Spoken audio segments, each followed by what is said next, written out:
Assalamualaikum dan salam sejahtera saya ucapkan kepada para penonton. Kembali kita dalam Sembang Santai Ekonomi untuk episod yang ketiga. Sekarang ni kita dah masuk bulan Ramadan, bulan puasa. Jam celik kejap Jam celik dah masuk dalam Ramadan kan. So kita dah berpuasa sekarang ni dan lah puasa-puasa ni nak cerita pasal ekonomi lagi kan. Kita memang orang kata tu memerlukan suatu ketabahan yang tinggi lah.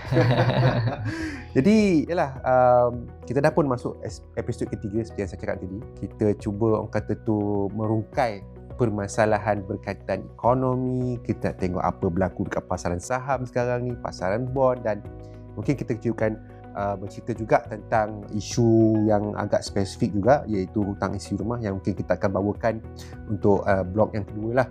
Apa cerita dengan ekonomi pasaran saham, pasaran bond ni? Okey, siapa nak cerita dulu ni? Siapa cerita? Saya dulu lah Dr. Okey, alright. Saya dulu. Syafiz, go Okey. ahead. Kalau cerita pasal ekonomi sekarang ni kan, kita tengok dekat secara global lah kan, kita tengok di Amerika Syarikat, pasaran buruh mereka dilihat semakin pulih. Ini berdasarkan indikator seperti tuntutan insurans pengangguran atau lebih dikenali sebagai Initial Jobless Claims ataupun IJC. Apa sebenarnya IJC ni Doktor kan? IJC ni sebenarnya adalah indikator yang mengukur berapa ramai orang di Amerika Syarikat yang menuntut insurans pengangguran disebabkan pengangguran lah So yang berlaku. ada insurans untuk orang menganggur? Ya, betul. Di Amerika Syarikat, dan dia dikira mengikut minggu. Okey, dan kita lihat IJC ni telah menurun 2 minggu berturut-turut. Dan figure dia adalah figure yang terendah sejak Mac 2020. Menunjukkan bahawa pasaran buruh mereka semakin... Mac 2020 tu masa kita buat PKP kan? Betul. Masa tengah COVID teruk time tu.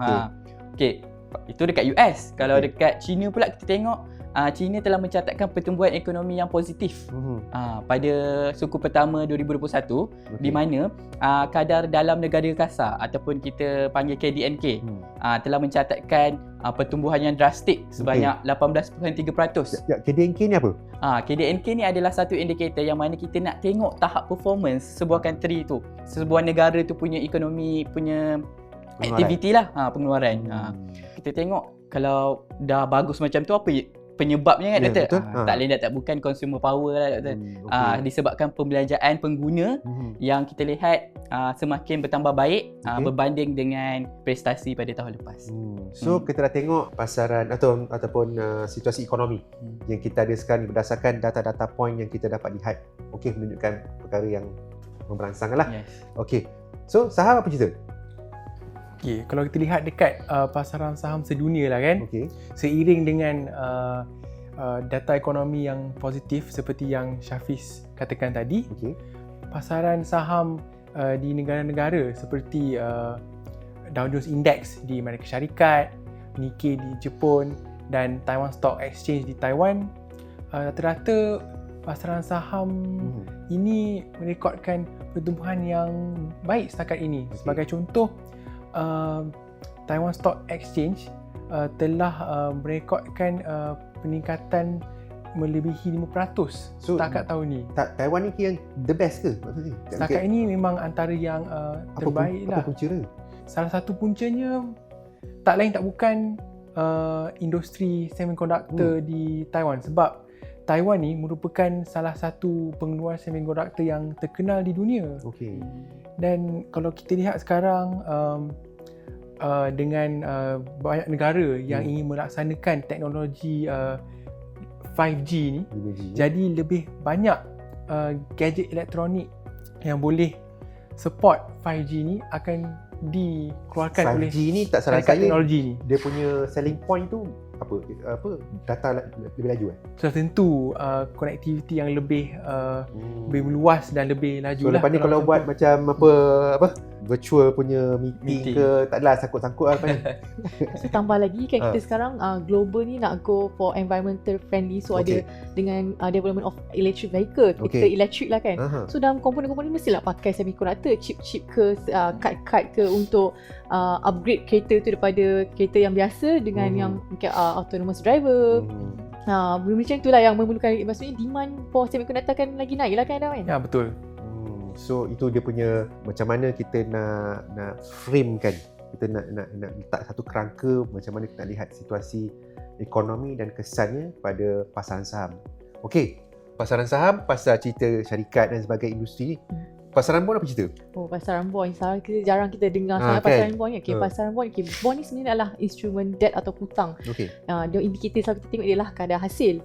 So, kadar hasil ni pula ada cara calculation dia menggunakan discounted cash flow model. Tapi very mathematical lah. So, saya simplifykan.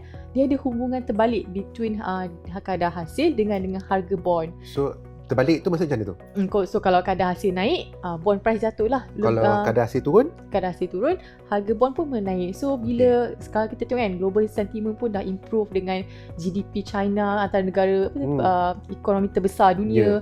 Lepas tu dengan labour market pun tengah improve.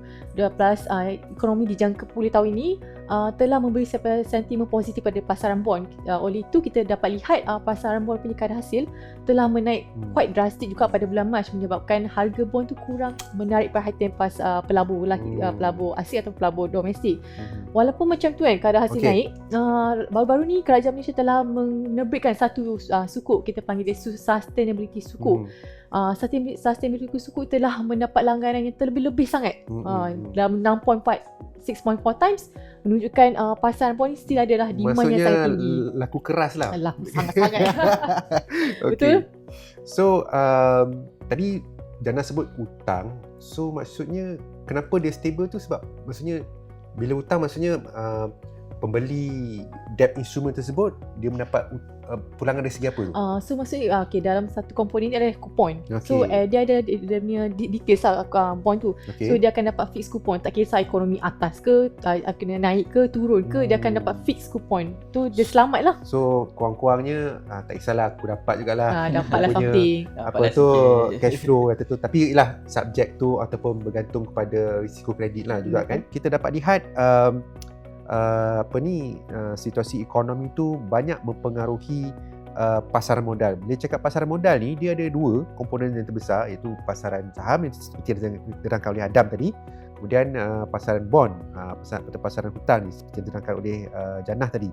Jadi dua pasaran ni dia agak berbeza sedikit dari segi responnya. Kalau ekonomi baik, kebiasaannya orang akan minat saham lah, dan kalau ekonomi baik juga, tadi Jannah sebut kadar hasil, maksudnya bond yield ataupun jangkaan kepada kadar polisi yang ditadbir oleh pihak bank pusat. Dan disebabkan kenaikan kadar hasil ataupun bond yield itu tadi, ia sebenarnya reflect kepada ekonomi yang lebih baik. Tapi kesannya kepada harga bond pula, harga bond jatuh. Tapi kita tak bolehlah kata tak nak beli bond, beli saham. Tapi itu pun tak betul juga. Kerana kita apa-apa hal pun kalau nak melabur, kita kena berdasarkan alokasi aset. Okey, jadi mungkin peringkat pertama ni kita dah discuss apa yang berlaku di dalam ekonomi dan kesannya kepada pasaran modal, dan kemudian selepas ni kita akan kembali untuk membincangkan lebih isu lebih mikro lagi, isu yang berkaitan dengan hutang isi rumah. Macam mana kita nak dissect, macam mana kita nak faham isu ini. Kita kembali selepas ini.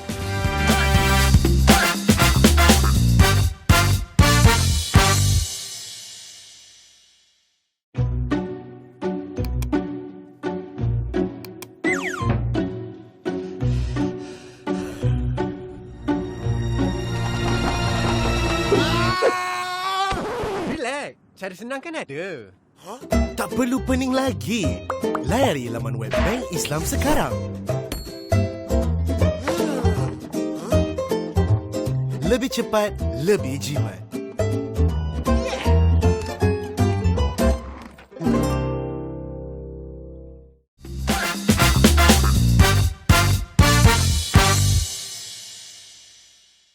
Okey, kembali kita ke Sembang Santai Ekonomi episod yang ketiga. Okey, kita dah tadi pada awal tadi kita dah bincang pasal situasi ekonomi dan kesan pada pasaran modal.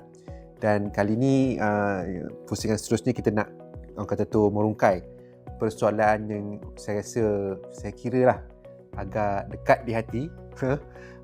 Kenapa? Setiap kali Bank Negara mengeluarkan laporan tahunan mereka dan diikuti pula laporan Financial Stability Report, antara indikator yang selalu mendapat perhatian adalah tidak lain tidak bukan hutang isi rumah. Hutang isi rumah ni kalau tengok tu macam risau rasa kan. Menakutkan. Tapi sebenarnya kalau kita, itulah tujuan kita ni sekarang hari ni. Kita nak macam mana kita nak tengok isu hutang isi rumah. So macam mana tu? Okey, selalunya kita dengar hutang isi rumah ni, nombor dia naik je, kita macam takut lah, tak bagus ni. So, tapi bila kita faham maksud sebenarnya, kita mungkin boleh, dia akan dikaitkan dengan kita jugalah, macam mana kita manage. Tapi sebelum tu, berapa di sebelah terkini sekali? Okey, nombor paling terbaru ialah 93.3% pada tahun second half 2020 last year lah. Okay. Secara ringkasnya lah, hutang isi rumah ni adalah apabila seseorang individu dalam sebuah isi rumah keluarga yang membuat pembiayaan sama ada untuk membeli harta, membeli aset atau mendapatkan dana ataupun reason-reason lain lah, seperti contoh membuat pembiayaan peribadi untuk buat bisnes ke, untuk buat ASV financing untuk meningkatkan net worth individu. Itu adalah maksud sebenarnya benda yang dirangkum dalam hutang isi rumah ni. Okay.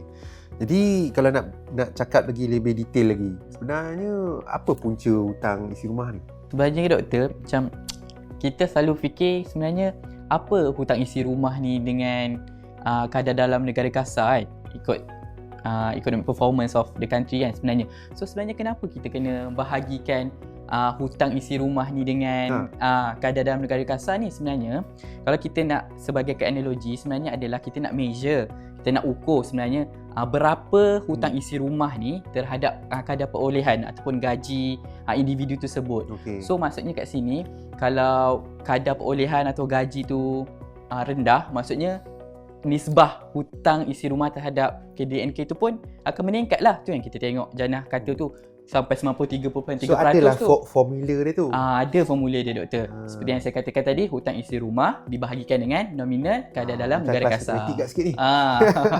Tapi sebut hutang isi rumah bahagi dengan keluaran dalam negara kasar, KDNK, dan KDNK tu dianggap sebagai perolehan atau pendapatan lah. Jadi tapi kenapa sampai melonjak 93? Tapi kalau kita lihat dengan lebih mendalam formula tu kan, yelah numeratornya adalah hutang isi rumah, denominatornya adalah KDNK nominal negara. So, ini operasi bahagi ya, atas bahagi bawah ya. Alright. Jadi tahun lepas KDNK nominal negara telah pun menguncup. Jadi bila denominator tu menguncup, jadi nisbah hutang isi rumah kepada KDNK nominal negara pun meningkat lah. Okay, pasal tu dah jadi cerdas matematik kan. So maksudnya apa-apa you bahagi, kalau pembawah tu kecil, denominator kecil, memang dia melompat lah. Dia punya angka nisbah tu. Okey. Dan kalau kita nak lihat dengan lebih mendalam pun dari segi pembiayaan yang dipohon kan. Tahun lepas, tahun 2020, pembiayaan yang dipohon untuk kenderaan dan perumahan telah meningkat. Tahun lepas. So apa dia punya katalis kepada peningkatan itu? Macam tahun lepas kan, kerajaan banyak buat inisiatif cukai dan perkhidmatan lah, house ownership campaign, SOC untuk menarik minat para pembeli untuk mendapatkan rumah. Itulah antara satunya, dan penyebab antara kenapa ramai customer ni ambil opportunity untuk membuat pembiayaan bersama pihak bank. Itu juga berkait rapat juga dengan kadar dasar semalaman yang OPI yang rendah jugalah ya. Betul. Kalau itu dia punya faktor ataupun ada faktor lain ke? Itu faktor yang quite positif. Okay. Contoh another faktor lagi adalah disebabkan bila seseorang individu gagal membezakan antara keperluan dan juga kemahuan. Dia agak negatif lah sikit. Negatif sikit lah. So macam paling simple example lah, kita semua dalam era social media, kita pada handphone kan. So kalau tengok orang post phone baru, iPhone baru, so dia kita pun tukar phone baru, tapi padahal income kita tak naik sangat. So bila kita membuat pembiayaan untuk membeli atau membuat pembiayaan, selalunya orang beli iPhone mahal ni orang buat pembiayaan lah kan. So kita buat pembiayaan melebihi apa yang kita mampu, last hujung bulan makan sardin lah sini duit.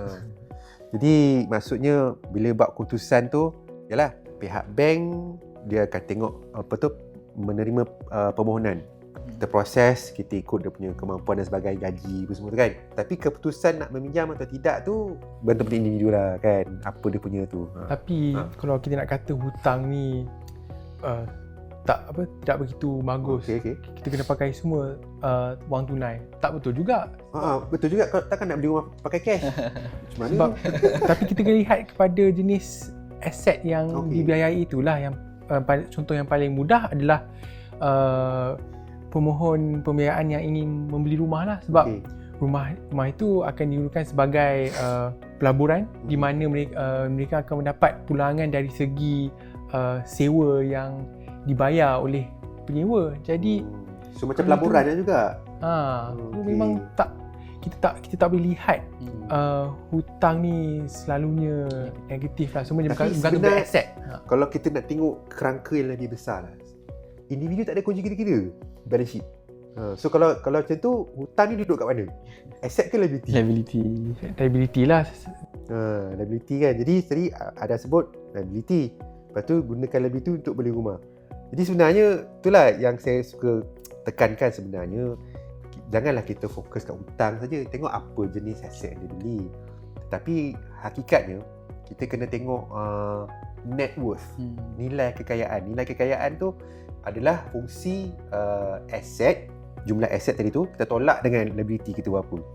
Kan? Kalau positif, maksudnya okey lah. Kalau negatif, habis lah. Dan di situ peranan saya nampak lah, peranan maklumat sangat penting. Dan kalau kita lihat pihak Bank Negara sendiri pun telah orang kata tu melancarkan e-Secris. Tahu tak e-Secris?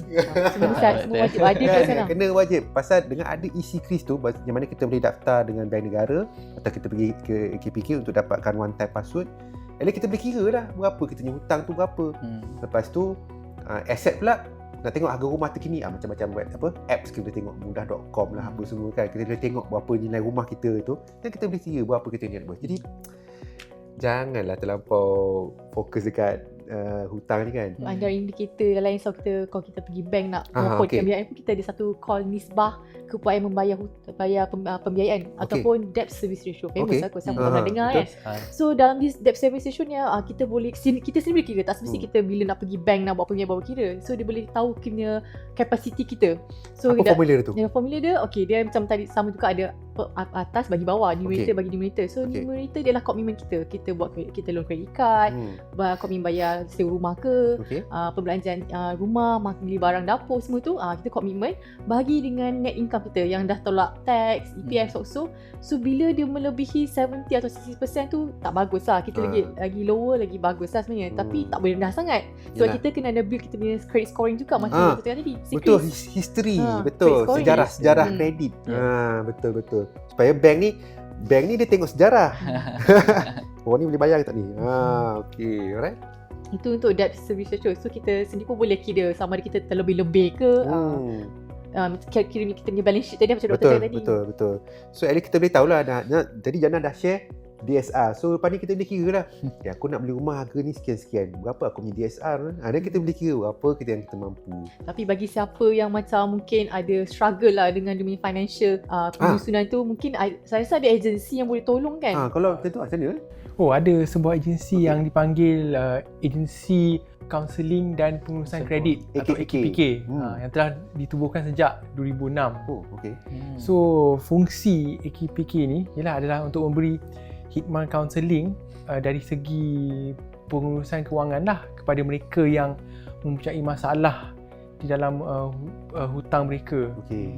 Dan memang ramailah warga-negara Malaysia yang telah menyertai program pengurusan hutang yang dikendalikan oleh AKPK ni. Macam mana dia macam dia buat tu? AKPK ni dia menjadi pengantara antara pelanggan bank dengan bank, di mana mereka boleh menyemak semula terma-terma perjanjian di antara kedua pihak tersebut dan memberi nafas lega lah kepada si pelanggan tu. Maksudnya kita jadi orang tengah, lepas tu jadi boleh buat satu perundingan, lepas tu boleh kurangkanlah komitmen. Okey. So Adam, sebenarnya apa punca utama diorang pergi kat AKPK ni? Sebab utama orang menyertai program di bawah AKPK ni adalah salah satunya pengurusan kewangan yang lemah. So itu antara sebab ni lah, dan ada juga sebab-sebab lain, contohnya kos sara hidup yang tinggi. Jadi itulah dia kan, di situ saya rasa peranan kata tu literasi kewangan tu sangat-sangat penting. Kita dah lihat tadi Adam cerita pasal AKPK dan bagaimana program pengurusan hutang tu diperkenalkan untuk membantu melegakan bagi customer ataupun pelanggan bank yang ada masalah kewangan lah. Sentiasa kita ni orang kata tu melihat balik, tadi kita cakap tadi awal-awal apa pasal balance sheet, kunci kira-kira peringkat individu ataupun kena kira daftar isi kris, tengok tu merupakan kita punya ikhtiar untuk kita sekurang-kurangnya dapat orang kata memperbaiki kita punya kedudukan keuangan, dan mungkin diharapkan dapat orang kata tu membantu untuk kita buat perancangan yang lebih baik, terutamanya bukan tak kira lah sama dia bujang ke atau dah berkahwin ke, sama saja sebenarnya dia perlukan orang kata tu satu perancangan yang baik terutama dalam kedudukan keuangan. Apa-apa kita buat kita mesti pekalah dengan tujuan kita nak buat pembinaan tersebut, sama ada untuk generate income ke ataupun beli aset yang depreciate ke, kita kena pekalah sebab dia akan memberi implikasi untuk jangka masa yang panjang, sebab pembiayaan bukannya masa pendek panjang. Jadi itulah dia kan, sekiranya kita dah orang kata tu melihat macam mana hutang isi rumah ni, isu ni perlu dilihat. Yelah, kalau kita tengok data je, 93.3 tahun 2020 memang melompat lah. Tapi cuba kita orang kata tu hayati nombor tersebut, macam mana dia kira, lepas tu macam mana pihak bank menilai customer apabila mereka memohon, dan kemudian apa jenis hutang yang produktif, hutang yang tak produktif, dan kita lihat kunci kira-kira kita sendiri. Jadi tak adalah kita melompat sangat, dan kita dapat kata tu iktibar yang lebih baik lah tentang data dan perkongsian yang kita ada pada kali ini lah. Jadi saya kira ya kan, kita dah cover banyak area, dan mungkin insyaAllah pada masa akan datang kita akan cuba bawakan lagi isu-isu yang dekat di hati, yang diharapkan dapatlah membantu tuan-tuan dan puan-puan, saudara-saudara semua untuk membuat keputusan yang lebih baik lagi. Kita tengok isu-isu ekonomi, pasaran saham, pasaran bond, dan kemudian isu yang berkait rapat tentang kehidupan kita, terutama isu-isu berkaitan perekonomian. Setakat ini saja daripada kami, Sembang Santai Ekonomi dibawakan oleh pihak Bank Islam Malaysia Berhad. Semoga kita akan bertemu lagi pada rancangan yang akan datang. Assalamualaikum warahmatullahi wabarakatuh.